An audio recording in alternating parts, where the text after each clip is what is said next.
Aujourd'hui, on avait une journée, en tout cas 2 étapes, si ce n'est plus. Mais une journée d'introduction un tout petit peu, puis de rentrer en matière sur ce que ça veut dire migration et développement, qui sont les acteurs de la société civile suisse, et d'ailleurs pas seulement de la société civile qui travaillent sur la thématique, puis qu'est-ce qu'elles font, puis quelles difficultés elles rencontrent. Et puis ensuite, on a essayé de passer, de s'articuler, de raccrocher le wagon du dialogue politique au niveau international et au niveau national. La première partie, finalement, introductive, elle a permis de poser un diagnostic. Il n'y a pas de grandes nouveautés qui sont sorties de ce diagnostic, mais l'accumulation, finalement, des faits qui ont été évoqués montre ou souligne encore une fois l'importance de la thématique aujourd'hui et aussi historiquement, mais aujourd'hui en lien avec l'agenda pour le développement durable et avec cette Global Compact on Migration, ce pacte mondial sur la migration. Nul n'est besoin de le rappeler, mais ça l'a quand même été durant la séance introductive. La migration est un fait, est une réalité. Les gens bougent. Environ 3% de la population mondiale bouge depuis, grosso modo, qu'on a des statistiques. Ça veut dire qu'en termes relatifs, on est sur un phénomène relativement constant. Après, en termes absolus, effectivement, il y a une croissance, mais c'est un phénomène ancien. On a vu des analogies aussi qui étaient intéressantes pour rappeler cette réalité ce matin au travers des introductions. Mais Marcus Reisler disait « La migration, c'est une réalité, mais la migration, c'est le développement. Les gens sont dynamiques, les gens bougent, et les gens bougent pour se développer et apprendre et se développer eux-mêmes et aussi contribuer par cela et par cette dynamique au développement des pays ou des zones de destination et puis par ricochet aux pays d'origine. Migration réalité, ça a été rappelé aussi par le maire de Berne qui nous disait que grosso modo 25% de la population est d'origine migrante et puis forcément que ce pourcentage ou que cette proportion ou cette masse critique augmente si l'on considère ensuite la proportion de la population avec des racines liées à la migration, avec des parents d'une autre nationalité ou un historique lié à la mobilité. Donc un phénomène d'importance en Suisse et au niveau de nos localités. Un phénomène d'importance, mais toutes les introductions et toutes nos discussions l'ont rappelé, un phénomène perçu de façon biaisée, de façon parcellaire, avec souvent des discours qui se focalisent plus sur les coûts, sur les coûts liés à la migration, sur les coûts liés à l'arrivée de migrants, sur le statut de victime de ces migrants. Et l'ensemble des intervenants a rappelé que ce n'est qu'une partie et que ce n'est qu'une partie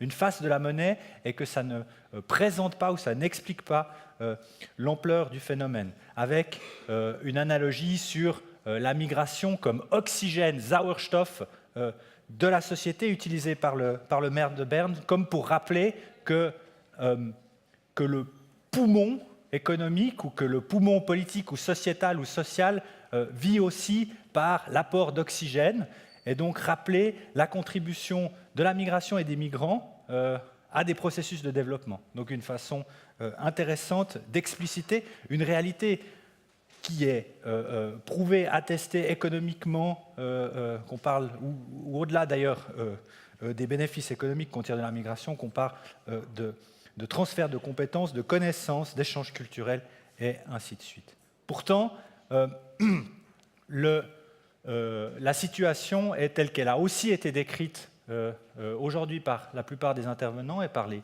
discours introductifs sur aujourd'hui une perception qui est biaisée, et puis aussi une façon d'agir sur la migration qui est parcellaire. Qu'on parle de la protection des migrants, déplacés de force ou non, leur statut ou les difficultés liées à leur statut dans les pays de destination et de l'ensemble des difficultés auxquelles ils peuvent être confrontés, et puis par souvent l'absence aussi, en parallèle à des conditions de protection qui sont parcellaires, l'absence finalement de travail profond sur les conditions cadres qui permettront à cette migration de se transformer ou à cette migration de réellement contribuer au processus de développement, enfin au développement, qu'on parle de reconnaissance qu'on parle de reconnaissance des connaissances ou des certificats des migrants.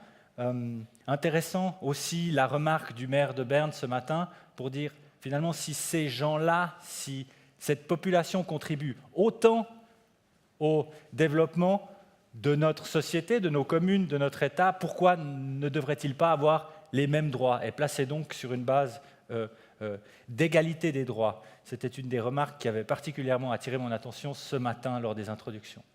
Et puis, cet après-midi, le lien avec la Global Compact. Global Compact présenté comme une nouvelle opportunité de travailler à une meilleure protection,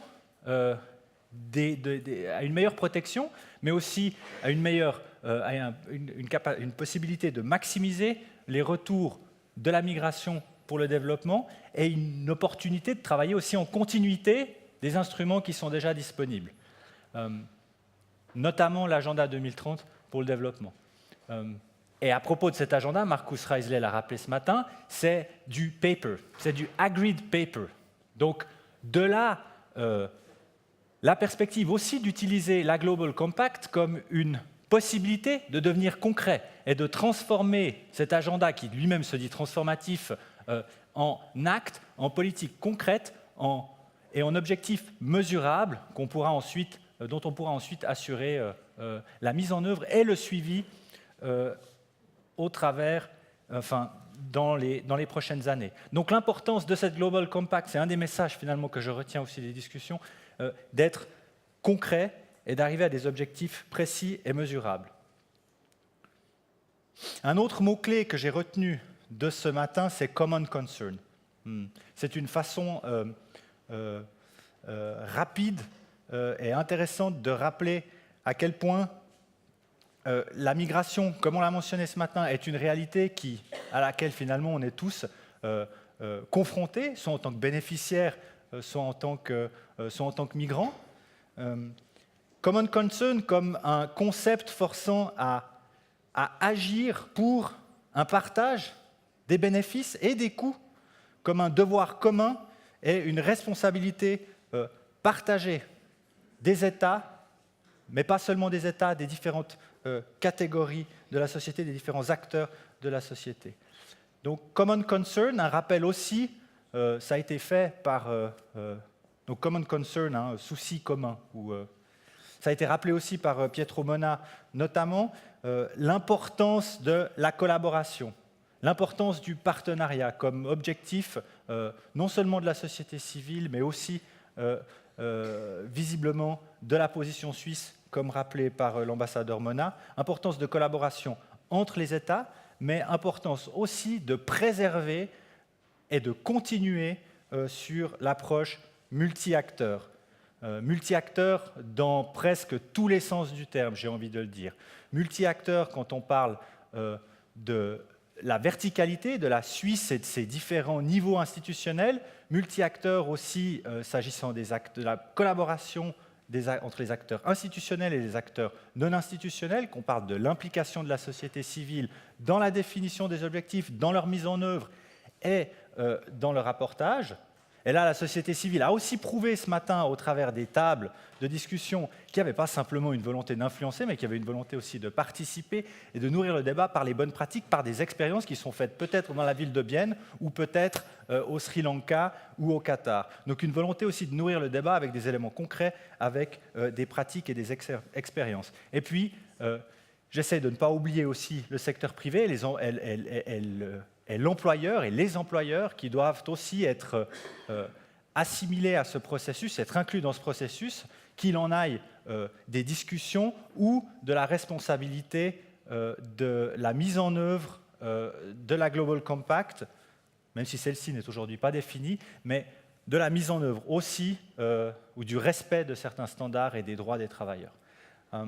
Voilà, mon ordinateur et l'écran s'est éteint, donc je vais devoir tout petit peu improviser, mais je pense que de toute façon, il me semble que j'avais noté 117 points et que j'en suis à peu près au 3e.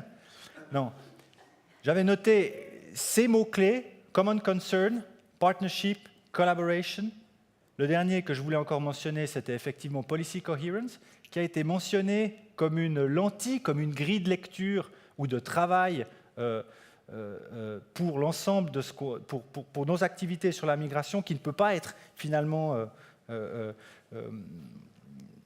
considéré de façon autonome par rapport à des discussions sur le commerce ou par rapport à des discussions sur le développement ou par rapport à des discussions sur l'agriculture, comme ça a été souligné ce matin. Voilà un tout petit peu pour les mots-clés que je garde en tête de cette discussion, de cette journée de discussion, peut-être plus du point de vue de la société civile et de la plateforme en tant qu'acteur, en tant que telle.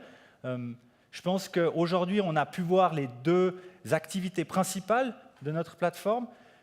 L'idée de base derrière cette initiative, celle de la DDC, de Helvetas et de Caritas, avec aussi en réflexion avec l'ensemble des acteurs de la société civile, notamment le VTI et Terre des Hommes,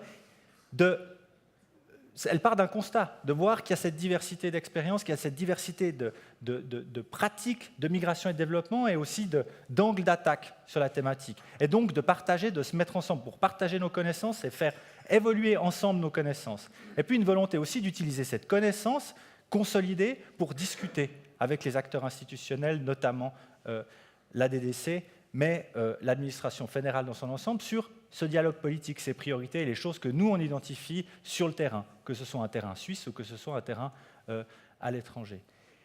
Et je pense qu'aujourd'hui, on a une illustration d'une étape importante où on arrive ça fait, la plateforme suisse, elle a 18 mois, non, elle a 24 mois d'existence. Et là, c'était finalement la première conférence. Je pense que l'exercice était concluant en termes d'échanges et d'apprentissage mutuel. Nous, dans notre priorité immédiate, c'est la Global Compact, c'est de continuer à discuter, et de titiller peut-être un peu l'administration suisse, de titiller un peu l'ambassadeur aussi sur ce qu'on aimerait voir comme priorité dans le processus de négociation, et puis sans aucun doute, être présent lors de la mise en œuvre sur le suivi. Et je pense que ce sera certainement le cadre d'une nouvelle conférence organisée par la plateforme. Quid de la Global Compact? Où en est-on? Et est-ce qu'on parle déjà de mise en œuvre lors de la prochaine conférence annuelle? C'est tout ce que je nous souhaite. Voilà.